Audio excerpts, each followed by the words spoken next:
मैं तो सुबह सुबह अपना रिक्शा लिया दुकान पर किसी मजबूरी की वजह से पहुंच जाता हूं। यहाँ पर मेरी हालत बहुत ख़राब हो चुकी होती है क्योंकि मुझे पिछले 2 दिनों से बुखार होता है।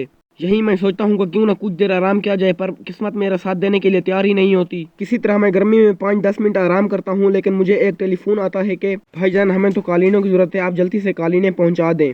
फिर मैं अपने रिक्शे को अपनी दुकान के सामने ठहरा कर कालीनें डालने लगता हूँ। बंदा कहता है भाईजान हमें 30 कालीनों की जरूरत है, काइंडली आप इन्हें हमारी बताई हुई लोकेशन पर भेज दें। मैं दुकान का शटल डाउन कर देता हूँ और रिक्शे को बिल्कुल तैयार करके जा ही रहा होता हूँ कि पता नहीं इसमें कौन सी खराबी नमूदार होती है कि ये स्टार्ट होने का नाम ही नहीं ले रहा होता। फिर मैं उनकी बताई हुई लोकेशन की तरफ जा रहा होता हूँ कि रास्ते में मुझे जो है ना बादशाह खान की चौक मिल जाती है, जो कि एक हिस्ट्री के फेमस पर्सन की होती है। आखिरकार मैं उनकी बताई हुई लोकेशन पर पहुंच जाता हूं और ये सारा सामान उनके हवाले करके वहां से निकल पड़ता हूं। अब मैं दुकान पर जब वापस आता हूं तो मुझे रियलाइज होता है कि मेरे सर में दोबारा से दर्द होना शुरू हो चुका है।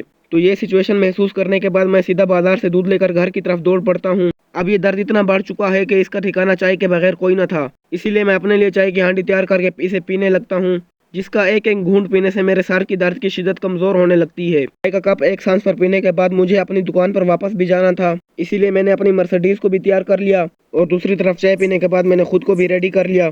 अब ये सफर मुझे दोबारा वापसी दुकान की तरफ खींचना होगा। इसी तरह मजदूरी करने के लिए मैं दुकान पर चला जाता हूँ। दुकान पर मुबारक भी मुझे बोतल पिलाते हैं, जिससे मेरी हालत खराब हो जाती है।